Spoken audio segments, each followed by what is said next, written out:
Hello, everybody. A recent Gallup poll asked Americans what was the biggest problem facing the U.S. today. And ahead of crime, ahead of inflation, ahead of schools, the number one answer was poor leadership in government. That polled at 22%, year after year, month after month.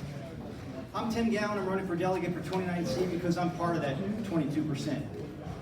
I define poor leadership in government are the politicians that lack experience, they lack character, and most of all, they lack courage.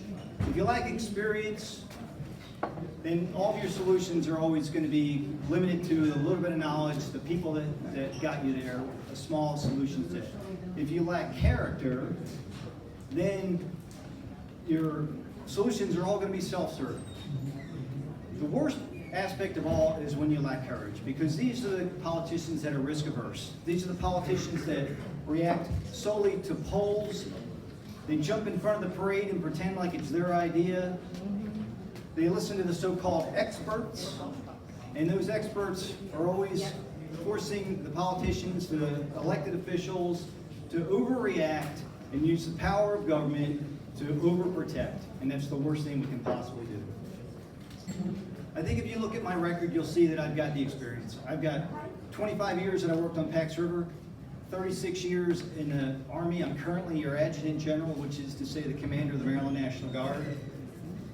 As the Commander of the Maryland National Guard over the last 3 years, and certainly the 10 years that I've been a senior leader, I've made a lot of difficult decisions, both as a combat leader and also as a leader of a 7,000 person organization. I've had to make a lot of tough choices. But I think you'll see that with my experience, my character, and most of all my courage, I'm going to be your strong leader for representing the General Assembly. Thank you.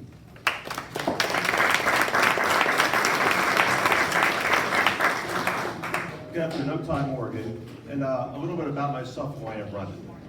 A couple days ago I gave a speech, and in that speech I had a picture of my dad, and it was 60 years ago. And I didn't know it at that time, but he was being sworn as a councilman in Wilkinsburg, Pennsylvania. And I said, holy mackerel, here I am 60 years later, and I'm standing up here asking for your support. Over the last 40 years, I've been a contractor on the base. And during that time, I've seen a lot of upheaval, a lot of change, and a lot of good. And I owned a company, and we did well, we sold it. And my wife said to me one night, what are you gonna do? I said, I'm running for county commissioner. And she wondered if I was nuts. And I said, no, I'm serious. She goes, you really are nuts. So I started down the path of why.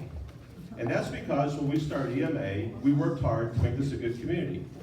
And we led to this community to become a great small business, to be able to support this community in all kinds of different aspects. And so when I decided to run for commissioner, I said, well, I got to give back something that this community has given me. So I ran the first time. Then I ran again, and I ran again. And I've been fortunate enough to be able to be your commissioner for the last 12 years, to gain the experience, to gain the knowledge, to gain the respect of this community, to know what this community needs, not only here, but up in Annapolis. And I spent a lot of time working in Annapolis with our delegation. I spent a lot of time working locally with a lot of the civic leaders to try to get things done around here. So at this point in time, remember, I'm term limited. So I got a lot of energy left, got a lot of zeal, got a lot of attitude. And most of all, I want to represent you in Annapolis and continue the work I've been doing here in St. Mary's County for the last 40 years. Thank you.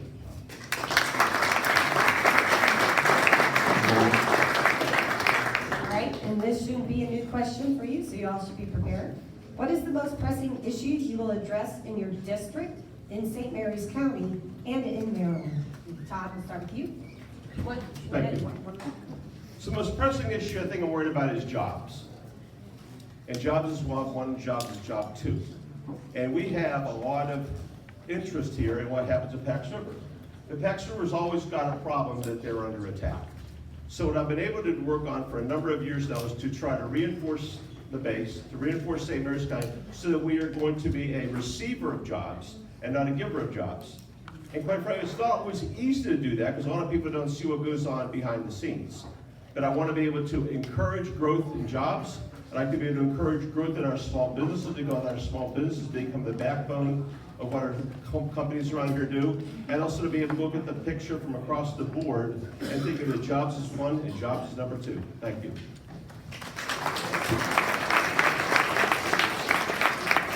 Been running now for about 3 months or so, and I've had a lot of time to talk to a lot of constituents and ask questions, knocking on doors in St. Louis, and introduce myself. And it's a different answer for St. Mary's versus Calvert. Over 29C covers St. Mary's and everything south of Mosby and Calvert County. And on the Calvert side, their number one issue is doing something about that bridge. It's too high, it's too narrow, it's 2 lanes. It causes traffic jams on either side. On the St. Mary's side, it's about crime. And that's something, those are 2 things I'm gonna attack. I'm gonna do something about the bridge, lead an effort of all the various groups that can possibly help us to replace the bridge, because we're not gonna fix it. And then also go back and look at the Police Reform Act and do things about making sure that we've got plenty of, the sheriff have plenty of deputies on the rolls, because that's certainly having an effect. Thank you. Thank you. And this is a question from our audience. Recently, Florida passed an anti-grooming bill that liberals incorrectly called Don't Say Gay, and our own governor called absurd. Would you actively support this same legislation like it is in this in Maryland? Why or why not? And we'll start with you. I would actively support it, except that it stops at 3rd grade in Florida. It needs to go a lot higher. Yes.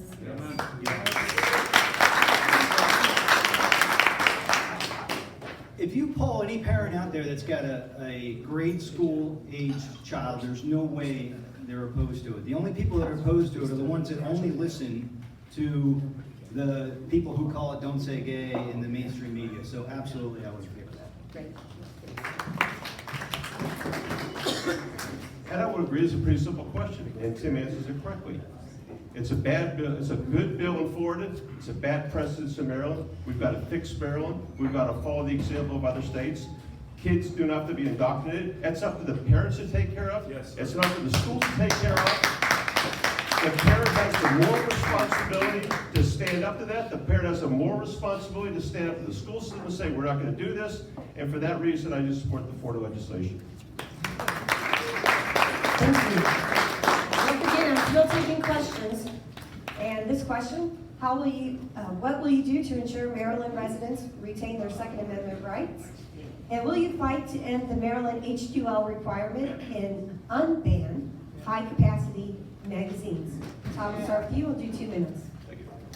So, I'm a 2A guy, and I think if anybody has followed what the commissioners have done over the last few years, we have voted to make 2A St. Mary's County a 2A sanctuary county. That's not going to change if I go to Annapolis.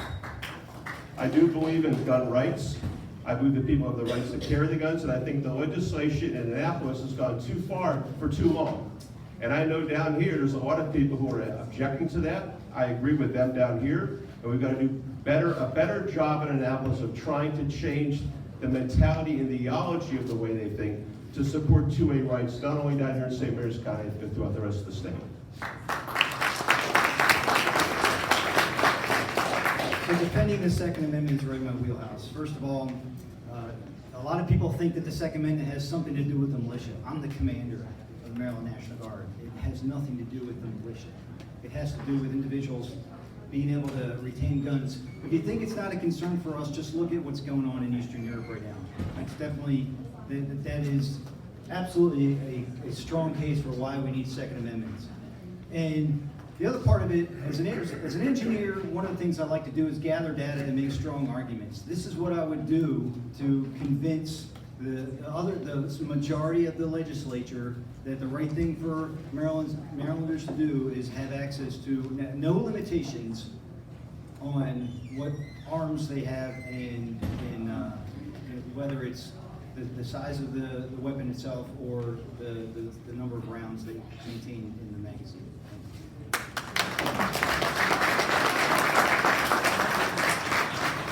Great. A 1-minute answer. What is your taxing philosophy?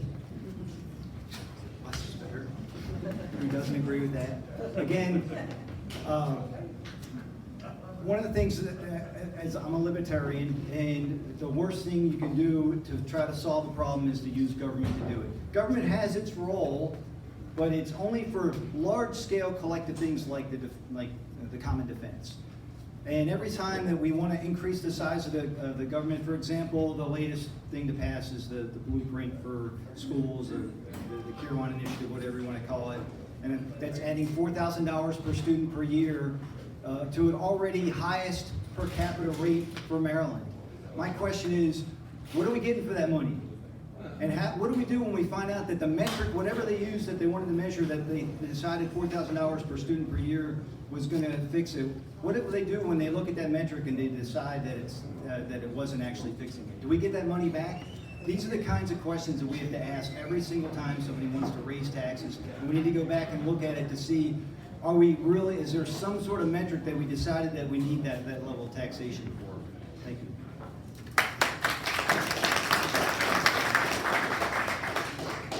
Tax is always a very difficult situation. And I can look at the county now and say that we're going to be lowering your taxes again this year on the income tax side. We're going to keep the constant yield where it is. One of the things a lot of people look at when looking at taxes is what do we need and what don't we need. And everybody also has a very personal opinion because what's right and what's wrong. I think what we've been able to look at here is a big picture. One of the problems that we have here is that we're a giver. And of every dollar that goes up there, you get 42 cents back, or maybe 38 cents. It's a low number. And one thing I want to be able to do is fight to bring money back to St. Mary's County because it's your tax dollars being spent. Highway user revenue, another great waste. We spend so much money on highway users and we get back a minimal amount. I went up and testified in Annapolis earlier this year and said we need highway user revenue back. Delegate Morgan proposed a proposal, put a proposal out there to the Democrats that sat there and said, oh, by the way, let's cancel the money in July. Well, it's not going to keep canceled in July. The highway user revenue is going to go up 7 or 8% in July, so the 30 cents that y'all got back for 30 days is going to go up 30 cents come July 1st. What a great deal. So I am a proponent of cutting taxes. I think we should get rid of inheritance taxes, and I think we've got other things we can be able to look at to cut when we look at Annapolis. Thank you. Okay.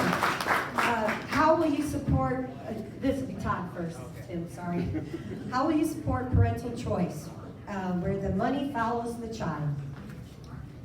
In schools, sorry, 1 minute. Sorry. As I said before, it's a parent's choice. It's a parent's right to choose how their child should be educated. It's a parent's right to choose. I think the parent is the ultimate moral factor in the game. It's not the school system. It's not the Maryland State Board of Education that dictates what's going to go on and pass down the road. It's up to you, the parent. And I have fought with the school system quietly about this kind of stuff. I think we're maybe at a turning point. I'm not quite sure. We're going to find that out maybe a little bit on Tuesday. But we want the parents' right to choose. The kids should not be indoctrinated to something they don't believe in. And the parents should have the first right of refusal. Thank you. A couple panels ago, you asked a question also about colleges and how we can get the colleges to become less crazy. Well, one of the things you do is with competition. Same thing applies here. We can, with parents' choice and opening up charter schools more, opening up trade schools as well, we can absolutely drive our schools, our public schools, which I cherish as well. My daughter's a junior right now in Leonardtown Elementary School. I cherish public schools, but we need more competition, and you do that by having parent choice. Thanks. All right. Great. All right, and now we will have a 1-minute closing statement from each of the gentlemen. And Todd, you want to go first? Thanks, Deb. I want to thank Deb and the Republican Club for having us over here today. It's a great turnout. The Caps are winning 4-1. In case you weren't watching the hockey game back there, that's a good thing. But thank you guys for being here today. I want to sit there and say again, I've been commissioner for 12 years. I'm 40 years on the base. I was a small business owner. Small business became a big business. I've tried to serve this community the very best I can. I want to continue to serve this community. I ask your vote, and I ask your support on July 19th. Thank you.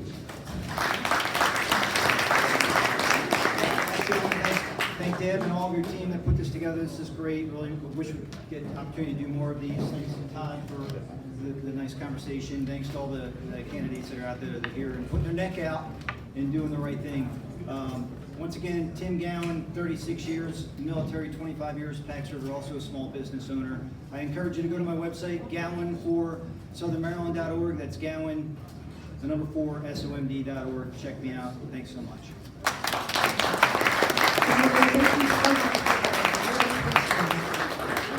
Let's have another hand for our candidates for delegates.